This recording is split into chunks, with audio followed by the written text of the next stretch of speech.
You love the feeling of being renewed. To protect the things most precious to you.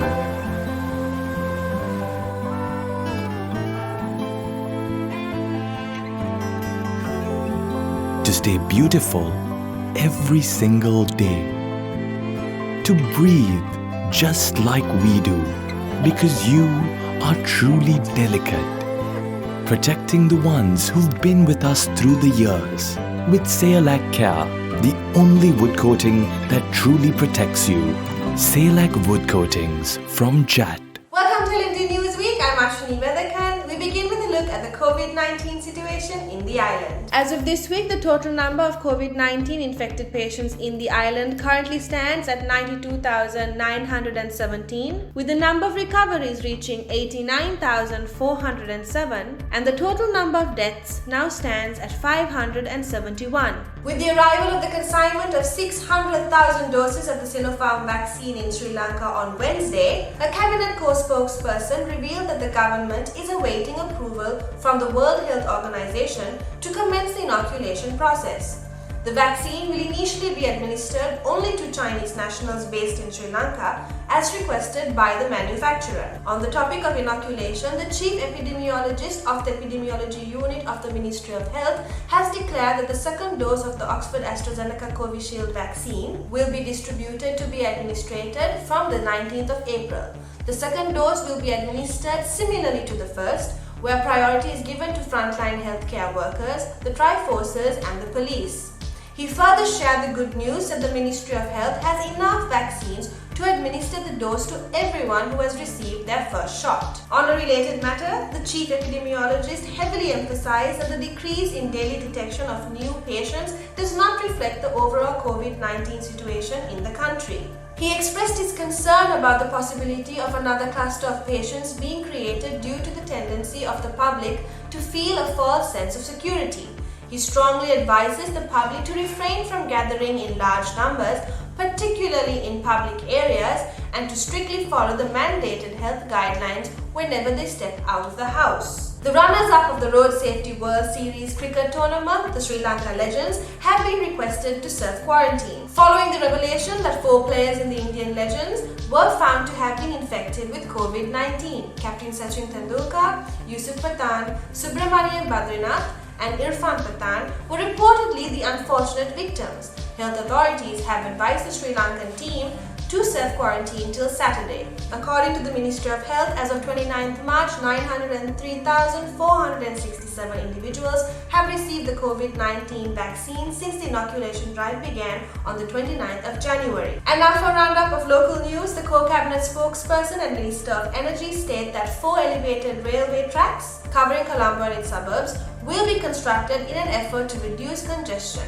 Launched as a public-private partnership, the project will encompass color-coded railway tracks, red, green, blue and purple. The State Minister of Cooperative Services, Marketing Development and Consumer Protection has confirmed that a certain amount of coconut imports were found to have contained aflatoxins, which has been proven to be a carcinogenic agent. He added that Sri Lanka Customs has warned the relevant importers to export the contaminated stock and that strict action will be taken against those that fail to comply and proceed with refining activities. The police spokesperson has announced that there is to be a 4-day island-wide program to minimize motorcycle accidents. The operation is to be conducted under the directives of the police headquarters and is set to subject motorcyclists to a special inspection. The program began on Wednesday and is scheduled to conclude on Saturday. The Department of Examinations has issued a circular dictating that the practical tests for aesthetic subjects for the GCE O-Level Examinations 2020 will be held between 18th to 31st of May. The dates will be announced beforehand and authorities urge students to be present at the exam centers according to the schedule. Moving on to business news, on Tuesday, the Colombo Stock Exchange recorded the highest daily turnover of 7.4 billion rupees since the previous high of 23 billion rupees recorded on 1st February. The total share volume recorded for the day stood at nearly 620 million rupees. The inaugural Lakam Marketing Exhibition, organized by the Industrial Development Board of Ceylon, kicked off at the Uena on Monday and concluded on Wednesday. This exhibition aimed to create a new market space for new entrepreneurs and manufacturers.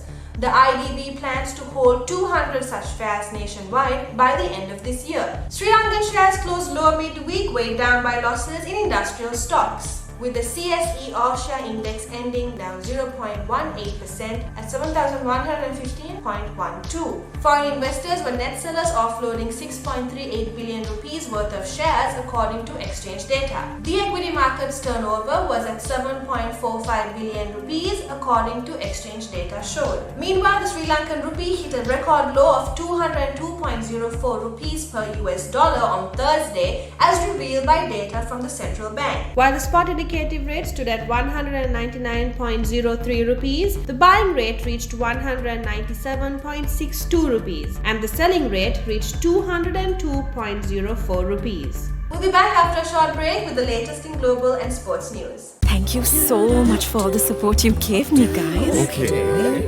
Today, I got promoted.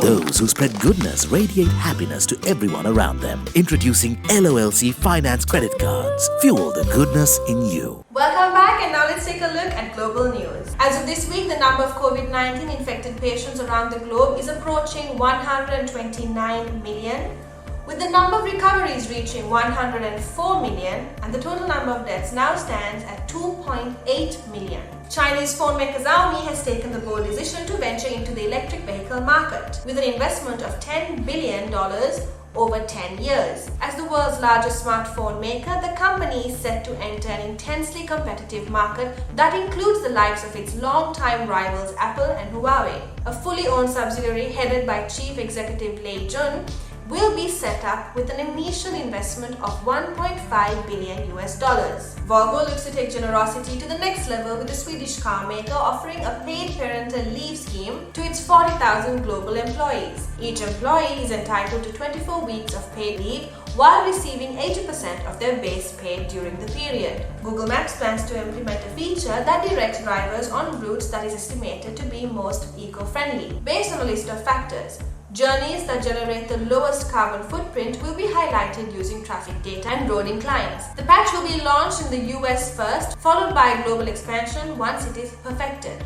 Microsoft, as part of a tremendous deal, has agreed to sell augmented reality headsets to the US Army in a deal worth up to $21.9 billion over a period of 10 years. These headsets are based on the tech giant's HoloLens product, which enable users to view holograms laid over their actual environment.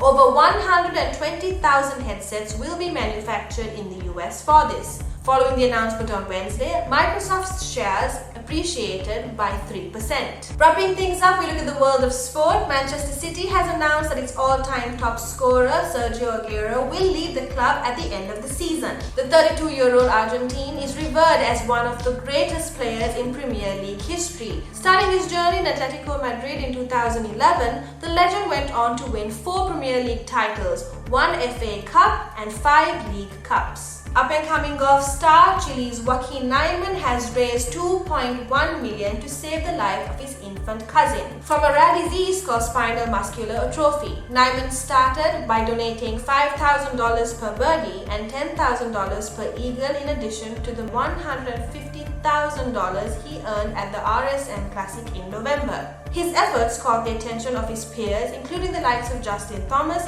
and Ricky Fowler, who have been seen sporting white ribbons to support the cause. Emma Hayes took Chelsea across the line in the quarter-finals of the Champions League, following a comfortable 3-0 victory against two-time winners Wolfsburg, despite the latter having the odds of netting an away goal to seal the victory. The second-ranked female tennis player Naomi Osaka's 23-match undefeated streak was broken following her 6-0, 6-4 defeat to Maria Sakkari in the Miami Open quarter-finals. And that's all the news we have for you this week. Don't forget to subscribe to our YouTube channel and follow us on Facebook and Twitter. Thank you for watching and stay safe.